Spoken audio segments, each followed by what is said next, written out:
Hello.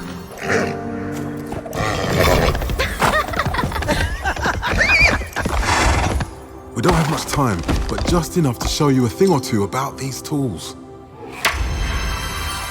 Hello, I'm Mahin and I'm here with Jasmine, and as you can tell, she's played Minecraft Legends. Yes, I have. Now, Minecraft have their funny little ventures with like Minecraft Story Mode and Minecraft Dungeons. What's their new venture like? What is this? So basically, Minecraft Legends places you into the shoes of someone at the front of your very own legend. You know, it's like a piece of mythology taking place in the world of Minecraft a few years before the main events of the main game. Okay.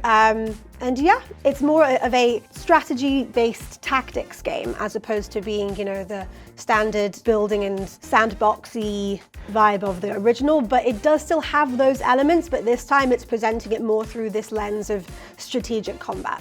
Okay, because I've seen a bunch of trailers and yeah, it does look very tactics and strategy-esque, but it's not like Final Fantasy Tactics or Fire Emblem. It's not like a grid-based thing. You're like running around and doing active stuff, aren't you? Yeah, so basically what you do is, so there are two modes in the game. You have the campaign and the PvP mode. In the campaign mode, it's just you against enemies in the wild as you experience them. So it's all RNG, like in regular Minecraft. So all of the maps, all the biomes, they're all randomized. So everyone will have a very different looking overworld. As you go around, you basically have to do a mixture of things. So you have to gather materials and also make walls and structures and things and spawn points so that you can basically protect villages from these things called piglins, which are ugly little beasts from the nether who have come up to the overworld, and they basically are just wreaking havoc and trying to take all of the goodness back down to the nether. And it's up to you to sort of use what you can gather and make in order to protect the villages, but also, I guess, just to reinstate peace and harmony in your very own legend. Okay, so I'm guessing there's like phases or something, like you build your structure first and then you get waves of enemies attacking. So yes, again, so when I played only about 40 minutes of the campaign mode. So it wasn't too much in terms of, you know, getting into the stories, but I got the basic gist of it. And what you can do is, like you said, it does come in waves. However, from my experience, they can be quite short. Like there's not much time in between, you know, being told like, right, okay, you need to set up arrow towers and spawn up some creepers and stuff in order to protect the villagers. You get maybe like 30 seconds to like throw up all of these things. So the idea is while you're exploring, you have to passively send these things called allies, which are like sprites, and they go off and they can, you know, they find stone and wood, and those will help you later on to put up all of these structures really, really quickly. Because if you don't do that, and then you find yourself in a really tough position when you have all the piglins arriving, you know, as night falls, because there are night cycles and day cycles, and nighttime does feel distinctly more dangerous than daytime.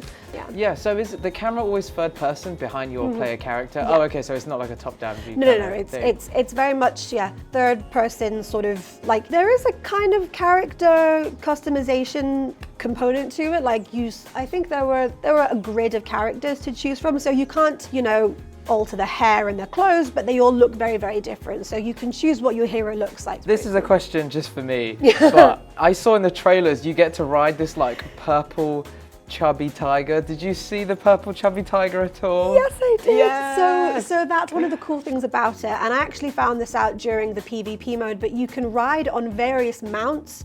So in the PvP mode, you start off on a horse, but you can swap it for a tiger or like a ladybug, a flying ladybug. There was this guy on the team opposite mine during the PvP, and he was very loudly proclaiming every cool thing that he found, so I was just stealing his information. He managed to find a ladybug which can fly over walls. Yeah. So like he can just get into your encampment really, and I was like, oh my gosh, that's genius. So then of course I copied him, as did everyone else in my team, because we are sitting opposite you even though we're on opposite teams, right? Right, so you were there playing like PvP with other people there. Yeah, so with other people. What is that like? How competitive was it? Tell me what that experience was like. PvP, to me, that's where this game really, really shines. Okay. You know, like I enjoyed the campaign, but again, I would have liked to see a bit more of it, but that's okay. I'm sure I'll see more of it in a few weeks' time. But the PvP was so interesting. I did not expect to get as into it as I did. Honestly, as someone who's never played Minecraft before, I never really saw the draw, but my goodness, this was really cool. So basically with the PvP, you can go in 2 teams of up to 4 players on each team. So you basically, each team has to protect a tower. So it's a combination of like a capture the flag, tower defense kind of situation where you have to, again, like send people out to gather items and build structures and walls and towers and things that you can use to protect your tower from the enemy. All the while they're doing the exact same thing. Maybe they're spying on you. Maybe your tower has the disadvantage of having like water behind it because people they can go around the water. We made the big mistake of thinking, oh, there's an ocean behind us. No need to build a wall there. The piglins would come around. It was terrible. So like there are loads of things that were like, it was far more difficult than I would have expected. With the previous stuff they've done with like dungeons and story mode, it does seem kind of almost like, is this the kind of game that's leaning more towards multiplayer or story? So that's exactly one of the questions that I asked the developer Kevin Grace when I spoke with Mojang Studios. But the thing is, and as he said, there is no main game mode. So even though I did feel like we were being presented with the PvP in a lot more of an obvious way, we had about 2.5 hours with the PvP and 40 minutes of campaign.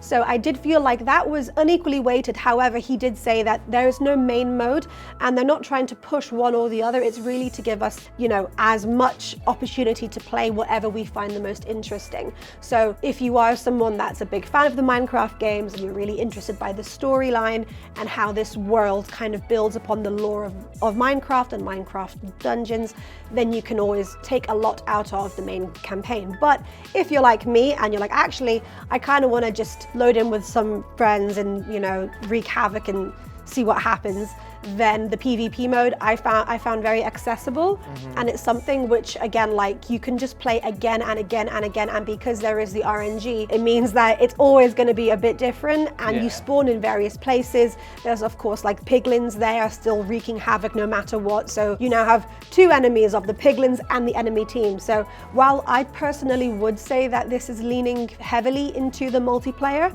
I do know actually that the campaign mode also has a multiplayer component to it as well. So you can play the campaign with a friend if you want.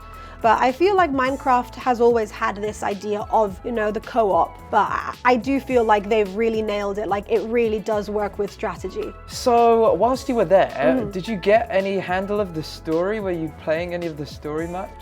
So the story itself, again, we have the very bare bones idea. So you have to imagine it as if you are living through a bedtime story being told to a younger villager by an older villager. Okay. And the idea is that this, again, takes place long ago in the world of Minecraft when the overworld was a very peaceful, placid place. And because it was so lovely and peaceful and prosperous, the piglins in the nether, they got jealous and they wanted to rise up and steal all of the goodness from the overlands and bring it down to the nether. And the idea is that you're like the chosen one, I guess, in this case. You're selected by the villagers, and also there were 3 characters, I forget their names, they were called like Knowledge, Ambition, something like that, and they choose you to basically fight back in the name of the overlands. So yeah, that's the story, that's like the gist of it, that's who you play as. So you would say this is like more for the strategy fans or fans of Minecraft, or maybe is it more action? Like it's hard to get a grip of what exactly they're going for here. Well, yeah, I guess it's kind of a mix of everything, really. Okay. I do feel like, to me I would describe it as like a action strategy game, personally, because although there are the building elements and that is a large role, I think right now for me that was mainly an important thing in the PvP where you're like scrambling to build up all these things. I do think that in terms of a specific genre, I do think that Minecraft has the benefit of being able to straddle multiple genres in a very comfortable way because it is a sandbox game and because it does really sort of want to hone in on the fact that they want us to play however we like it to be played. So I find that really cool. I would say, again, I would see it as a action strategy game. I personally do feel that the PvP sort of stood out the most to me in my gameplay, and I think that the style that they're going for in this lends itself very well to the multiplayer. Single player, I did have a bit of a hard time figuring out the controls, but again, I think that's because I am so new to it that the idea of like, oh, I have to build something and then I have to gather these guys and they come with me. That's one cool thing. You have like a companion, like these little dudes following you around, which is very cute. I'm told that's new as well. So yeah, I mean, I'm excited to see what other people think because we don't know too much right now. Cool, well that's Minecraft Legends, a seemingly more PvP kind of strategy game. Let us know if you're going to pick up Minecraft Legends in the comments below. Until next time, see ya.